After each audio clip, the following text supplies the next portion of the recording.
नमस्कार साथियों। वर्ष 2025 में मकर संक्रांति का पर्व कब मनाया जाएगा, आइए इसी विषय में आज थोड़ी सी बात करते हैं।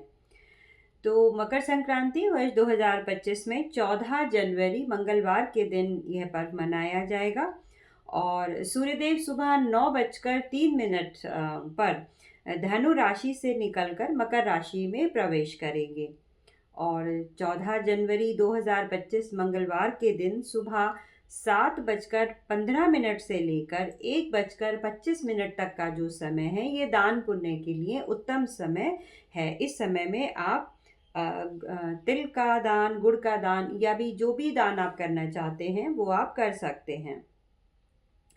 आइए जानते हैं मकर संक्रांति से जुड़ी हुई कुछ धार्मिक मान्यताएं। तो ऐसा माना जाता है कि इसी दिन गंगा भागीरथी के पीछे पीछे चलकर और कपिल मुनि के आश्रम से होती हुई सागर में जा मिली थी। और ये भी कहा जाता है कि इसी दिन भगवान विष्णु ने भी असुरों का वध किया था। तो जब सूर्य शनि की राशि मकर में प्रवेश करते हैं तब मकर संक्रांति का पर्व मनाया जाता है।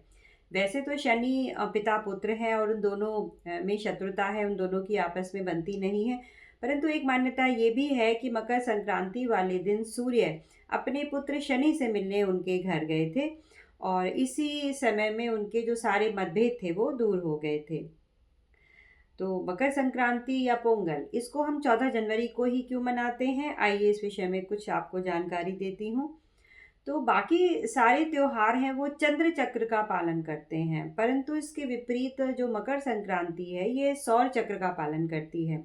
और इस प्रकार लगभग प्रति वर्ष मकर संक्रांति का जो पर्व है 14 या 15 जनवरी को ही मनाया जाता है। और संक्रांति को एक ऐसे देवता के रूप में माना जाता है जिसमें ये माना जाता है कि उसने जो शैतान असुर शंकरसुर का वध किया था। तो पूरे भारत में मकर संक्रांति के दिन भगवान विष्णु, देवी लक्ष्मी के साथ सूर्य जो हिंदुओं के सौर देवता हैं उनकी भी पूजा की जाती है। साथ में शिव और पार्वती की पूजा करना भी विशेष उपलब्धियों का प्रतीक माना गया है।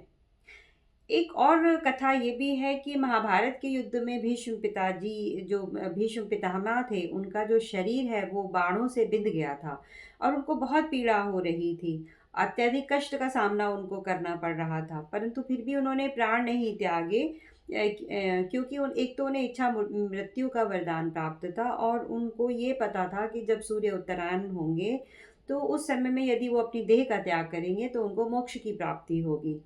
तो उन्होंने इस पीड़ा को तब तक सहन किया और जब सूर्य उत्तरायण हो गए, सूर्य मकर राशि में सूर्य का प्रवेश हो गया, तभी उन्होंने अपने प्राणों को त्याग दिया। और मोक्ष का अर्थ है जीवन मृत्यु के चक्र से मुक्ति और परमात्मा के साथ उस किसी भी आत्मा का एकात्कार हो जाना। तो साथियों, मकर संक्रांति के ऊपर ये छोटी सी वीडियो थी। आशा करती हूँ आपको पसंद आई होगी। आपका दिन शुभ रहे। नमस्कार।